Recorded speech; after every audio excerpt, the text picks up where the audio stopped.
გამარჯობათ, მოგესალმებით. დღეს არც ვითამაშებ არაფერი, უბრალოდ აგიხსნით Dream League-ის პრინციპებს, თუ როგორ შეარჩიოთ თქვენი გუნდები, როგორ ააწყოთ ისინი და რო არ იყიდოთ, ასე ვთქვათ, ზერილად რა, სახელს დაინახავთ, იცით რომ ამ სახელით კარგია და ეგრევე იყიდოთ. ეგეთი შეცდომა რომ არ მოგივიდეთ, ამავდროულად ფულიც რო სულ მინიმუმ, ყველაზე მინიმუმ გეუბნებით, 1000 coin მინიმუმ გქონდეთ რეზერვში, ეგეთ სკამს და ეგეთ შემადგენლობას გეტყვით როგორ უნდა აარჩიოთ, როგორ შეიძინოთ და ეგეთი ამბები რა მოკლედ. მე ჩემი გამოცდილებიდან რაც ვიცი. მოკლედ ხა პატარა დავიწყოთ მოდი მეკარეებით. მეკარეების სკილი, როგორც იცით, ძირითადად თქვენ აკვირდებით ალბათ ან უმეტესობა GKR და GKH რვა წერია, მაგრამ ამ ორის მნიშვნელობა არ იცით და ამ ორის მნიშვნელობა არის ეგეთი. პირველი რაც აწერია GKR მოკლედ რო ავხსნა რა, ეგ როგორი რაღაცა. როდესაც შეტევაში მოდიან, მეკარე ინარჩუნებს თავის პოზიციას ბოლომდე კარებთან და ნაკლები შანსია იმის, რომ მისით ავტომატურად გამოვიდეს წინ. ეს GKR თუ რაც უფრო მაღალი აქვს, ეხმარება მეკარეს ამის, ასე ვთქვათ, ავტომატიურ ათვისებაში რა, ხო ავტომატურად გამოდის მეკარე, როცა შეტევაში მოდიეს მოწინააღმდეგე. ეს ყველაფერი აბალანსებს. თუ შენ არ აირჩი რომ მეკარე გამოვიდეს შეტევაში, არ გამოვა. რაც შეეხება GKH-ს, GKH არის აი როგორ თქვა, მაღალ ბურთებზე სწრაფი რეაქცია, ასე ვთქვათ, ერთ-ერთზე კარგი სწრაფი რეაქცია. არის მომენტები, რომ გინახავთ ჩემს სტრიმებზეც, ვიდეოებშიც, რომ დონარუმას ძალიან ისეთი ბურთები აუღია, რომელსაც არ ველოდებოდი. აი ეგ ყველაფერს ნიშნავს GKH. თუ ეს ორი დაბალანსებულად აქვს ერთნაირად, ეს დაბალ მეკარეებზე გეუბნებით 60-70 ვერალებში ბევრჯერ არის იგივე ტალანტების მეკარეები და დააკვირდით ხოლმე და უაზროდ მეკარეებში ფულს უნდა ხარჯავთ, თუ ალისონს დაგიგდებთ და დაგიგდებთ სიტყვაზე 75 ვერალიან ვიღაცას იგიც, რომ დაბალანსებული აქვს სიტყვაზე 80-80 აქვს, ხო? ეგრევე იყიდით ეგ ალისონზე იჩქარებთ. სიტყვაზე გეუბნებით ამ ყველაფერს. პლუს ამას გადავხედოთ ახლა დანარჩენ სკილებს. აქვს სისტრაფე, აქვს acceleration-ი, აქვს strange, ანუ გამძლეობა, ასე ვთქვათ. და პასები და ეგეთი რაღაცები, ტაქტიკა მეკარეზე გამოირიცხა. პასებიც, ასე თუ ისე 70 პლუსი თუ ქონდა მშვენიერია, დონარუმას პასები 64 აქვს, რაც მეკარისთვის არის ყველაზე საშინელი. 65 პლუს არის ზე იდეალური. Strange არის 67 რო აქვს, ეგ რო 70 ქონდის, აი დონარუმა იქნება ერთ-ერთი ყველაზე რთულად გასატანი გოლების შევიძახი მეკარე რა, ეგ რო 70 პლუსი ქონდეს რა, იმიტომ რომ ეგ ძირითადად ნახევარმცველის ყველაზე მაღალი, იმიტომ რომ ეგ არის როგორ თქვა, აი დაცვას ხო აქვს 99, ნახევარდაცვას უფრო ცოტა, თავდამსხმელს ვაფშე ცოტა. ეგ ხა რატო? დაცვა იცავს შეტევებს, ხო? მოდი ხა გადავიდეთ მეკარიდან დაცვაზე, რომ უფრო მიხვდეთ მეკარის აზრი რა, უკვე მაგ მხრივ. STR 8 წერია, ნახე, ყველას აქვს მაღალი. აბსოლუტურად ყველას. თუ არ ჩავთვლით ახლა მენდესი მე ვიყიდე სისტრაფის გამო. ეხლა ვანდაიკი, აუპამეკანო რომ მიდგას და აქით ჰაკიმი. ეს ძირითადი არა, ეხლა ძირითადი არ მეყენია მე, ისვენები ბიჭები, ხო და ეს ყველას აქვს თითქმის მაღალი რა, ჰაკიმი ხარი გამთამაშებელი, თავის პოზიციაზე არის სწრაფი და ხშირ შემთხვევაში გადადის ნახევარმცველს. შეტევაში როცა გადავდივარ და აქედან მე გადააქვს კარგად დაბალანსებულად პასები რა, მოკლედ ჰაკიმი ანუ ყველა ფეხბურთს აქვს თავისი დამახასიათებელი თვისება და ამ ყველაფერს ნელ-ნელა ეტაკობრივად გავვლით. ეს ვიდეო იქნება ცოტა დიდხნიანი, მაგრამ ვისაც დაგაინტერესებთ, ბოლომდე უყურეთ, ვისაც არა და იბატონო, კატი შეთ მე არ მაქვს პრობლემა, ხო? დავიწყეთ ახლა. დაცვაში რა თქმა უნდა, სიმაღლე, სისტრაფე, acceleration, ყველაფერი უნდა იყოს ზე იდეალურად გარდა დარტყმისა. პასები თუ ექნება იდეალურად, ეგ არის აი პლუსი რა, ერთადერთი დიდი პლუსი, იმიტომ რომ დაცვა როდესაც აგდებს შეტევაზე მაღალ პასს, ჩათვალეთ ერთ-ერთზე ხართ მეკარესთან. მე უკვე იქ შემტევზია, მოკლედ დამოკიდებული დანარჩენი უკვე მეკარესთან ერთ-ერთზე. ეგ ეგრე. რაც შეეხება ნახევარდაცვას, ნახევარდაცვაზეც არის იგივე პრინციპი, მაგრამ დარტყმა უნდა გქონდეს 70 პლუსი. ან დარტყმა. ყველაფერი იგივე რჩება ტაქტიკის გარდა. ნუ ტაქტიკაც თუ ექნება პრობლემა არ არის, მაგრამ დარტყმა უნდა გქონდეს ყველა ნახევარმცველს 70-ზე მაღლა. ანუ ბარელას 70-ზე მაღლა აქვს, ბელინგებს 70-ზე მაღლა აქვს, დე ბრუინს 70-ზე მაღლა აქვს, ვალვერტის 70-ზე მაღლა აქვს, დე იონგს 70-ზე მაღლა აქვს. სკამებშიც როდრი 70-ზე მაღლა აქვს, ბევრ და მეტი არის ხავს. ანუ ყველა ნახევარმცველს აქვს 70-ზე მაღლა. ნუ ეს დარტყმები. პასებზე ლაპარაკი ზედმეტია, პასები უნდა გქონდეს ნახევარმცველს ზედმეტად იდეალური. 95, 86, 91, 88. ბელინგებს აქვს 85, ხოლო როდრის აქვს 90. პასებზე ლაპარაკი ზედმეტი, რომ ეგ არის ძირითადი შენი გუნდის ხერხემალი, ასე ვთქვათ რა, ამა უნდა მიცეს დაცვას პასი, ამა უნდა მიცეს შეტევას პასი. ეს არის გამთამაშებელი ტრიო. გააჩინე ხა შე დაწყობი თამაშობ რა. მაგაზეც ცალკე ამბები ხდება.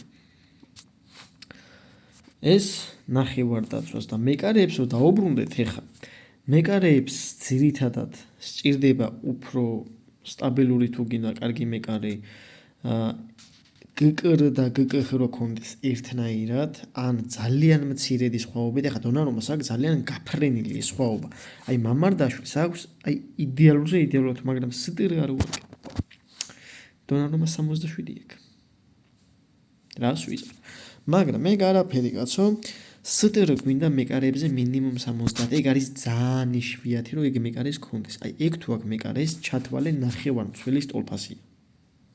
და დაცვის ტოლფასია ჩათვალე. ისეთი მეკარე გიყენია, აი შანსი არა მაგ მეკარეს რომ აი გოლი კი გაუვა, მაგრამ ანუ აი რომ 1-1-ზე რო გაუვიდეს, ან გააჩინა უკვე გკრ-ს და გკხ-ის შემთხვევას, რა ვიცი რა და როგორ ექნება მაგ სკილებში. რაც შეეხება თავდამსხმელს. თავდამსხმელი მოგეხსენება ტაქტიკით და ყველაფერი უნდა იყოს აი იდეალურ შემთხვევაში ზე იდეალური. მაგრამ სად არის ხა აქ შეცდომა გაპარული. დრიმლიგაში თავდამსხმელს არ აქვს ტაქტიკა ყოველთვის მაღალი. ერთადერთი საკას ქონდა და ეს მე გამიკვირდა, რატო ქონდა საკას ამდენი, ამიტომ დავითრიე საკა და რომ თამაშებში მივყევი, მე მივხვდი თუ რა პრივილეგია ქონდა საკას რა, ლეაოს 30, ჰალანდს 44, ბაპეს 31, ვინისიუს 46. მოდი მივყვეთ ხა სკამზე. დემბელი 47, ლამინ იამალი 39, ლეონელ მესის 47, ანუ მესისაც დაბალი აქვს, სონსაც 42 აქვს, კრისტიანო რონალდოს აქვს 53 და ხვიჩა.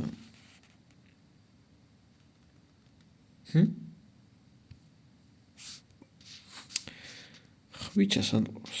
აგი 45. კაი, მოკლედ მაგას თავი დავანებოთ ეხა. განვიხილოთ თავდამსხმელი და მისი, ასე ვთქვათ, პრივილეგია, ну თავდამსხმელს ძირითადად ეხა ნახევარდაცვასთან შეიძლება რომ გაითამაშოს. შეიძლება აი ესე აქ გააგუროს და ამან საკას და მერე საკამ ჩააგდოს. ну ბევრი ტაქტიკის მოფიქრება შეიძლება რა. თავდამსხმელს ანუ ძირითადად ყველაფერი იდეალურად უნდა გქონდეს, მაგრამ ტაქტიკაზეც თუ ცოტა ვიზრუნებ და 50 პლუსი უნახეთ, ну მშვენიერი, მაგრამ ხო ხედავთ, არც ვინისიუსს არ აქვს ეხლა. ძალიან იშვიათად ეგეთი ვიღაცა.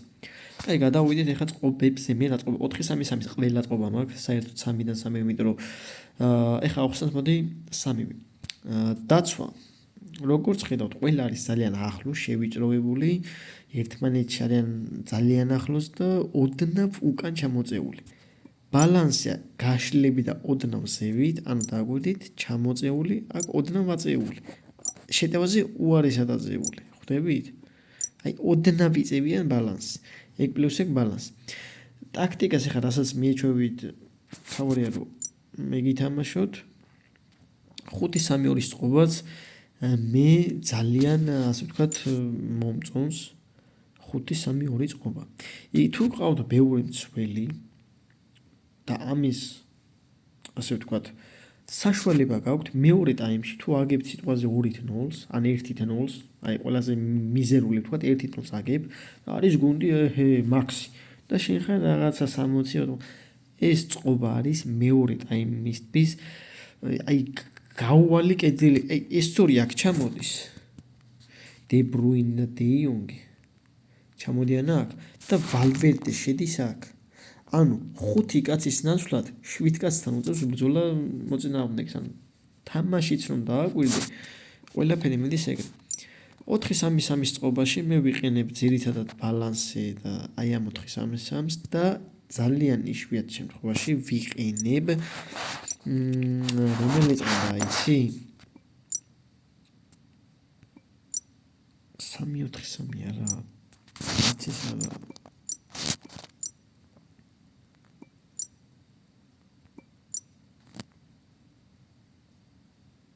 აი ეს 4-1-2-3. აი ამ წყობაზე მიდოდა ყურადღების გამახვილება რა. აი ამ წყობას ვიყენებ მეორე ტაიმში ყოველთვის. ოღონდ ვალვერდეში მომყავს ყოველთვის აქ ბელინგემი და დე ბრუინი არიან წინ, ან პედრი კი არა და ვინ მყავს იქ ბიჭო. ნუ ვინც ყავს? რა მნიშვნელობა აქვს? ყავს ახო დე იონგი, აქ დე ბრუინი და დე იონგი წინ, ვალვერდე არის ყოველთვის შუაში. თუ როდრი ცვლის მეორე ტაიმში შემოდის როდრი მაგის ადგილას და ბარელა გადადის დე ბრუინის ადგილას. ნუ მესამე კაცი რაღაც არ მყავს, ანუ ერთი კაცი პასტაიანად რჩება თავის პოზიციაზე. მაგრამ ხშირად რჩება ვალვერდე. ხო, ეს რაც შეეხებოდა წყობებს. ნუ ყველა თავის წყობით თამაშობს, ეხლა მე აქ ვერავის ვერაფერს ვერ აგიხსნით ამ წყობებზე, იმიტომ რომ ყველას თქვენი შეხედულება გაქვთ, ყველას თქვენი თამაშები გაქვთ, მაგრამ ძირითადი ყურადღება მიაქციეთ ყოველი კაპიტანს რაც შეეხება. კაპიტანი არის გუნდის, ასე ვთქვათ, წარმმართველი. ყოველთვის პირველ თამაშის დაწყების დროს დააყენეთ კაპიტნად მეკარე. იმიტომ რომ მეკარეთი იკვლევთ მთლიან გუნდს, აკვირდებით ვინ არის, ასე ვთქვათ, ამყოლი ფეხბურთში, ანუ ეს მართლა გეუბნებით, ანუ დრიმ ლიგაში ზოგადად ტრენინგებში ხა შევალ მე რომ დააკვირდეთ თითეულ ფეხბურთელზე მიხვდებით ვინ არის მოძრავი, ვინ არის ტექნიკური, ვინ არის გოლიადორი, ვინ ვის მიყვება ხშირად. ეხლა მბაპე რომ მედის არავინ არ მიყვება. ანუ აი მაგით უნდა ერჩიოთ ისეთი კაპიტანი, რომელსაც წაყვებიან. მიხვდით? დონარუმასაც არ მიყვებიან. იქიდან გამომდინარე რომ დონარუმა არის უფრო სხვა სკილის ფეხბურთელი და არ არის ის შემტევი. დონარუმას ზოლს ვინმე არ იღებს. ამიტომ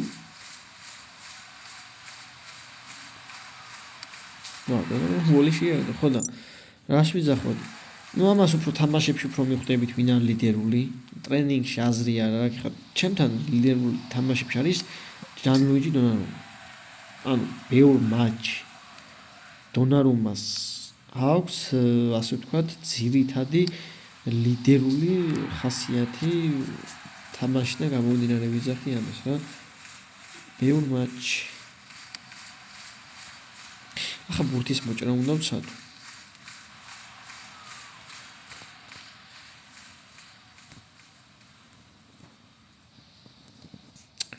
ეს საწავედი ბიჭო. ხო და ეგეთი არის მოკლედ ტაქტიკური ახსნა რა ამ ფეხბურთში. დრიმ ლიგაში ხა პესის არ ვთამაშობ. აი ამას ვიძახი რომ დონარუმა არის მაგ მხრივ ზეიდ, ანუ არ გამოდის როჟა რა, ანუ აი ეს არის ის უცებ გამოვარდნა ეხა მამარდაშვილი დააყენო შეიძლება გამოვიდეს.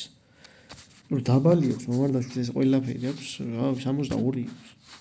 და თავისი სკილები 84-83-ზე.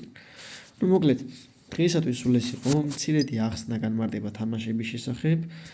და რავი კიდე თუ რამე დაგაინტერესებთ, დამიწერეთ კომენტარებში, აუცილებლად ნახავ, გავითვალისწინებ და შემდეგ ვიდეოსთვის ან კომენტარშივე გაცოდინებთ იმ კითხვაზე პასუხს.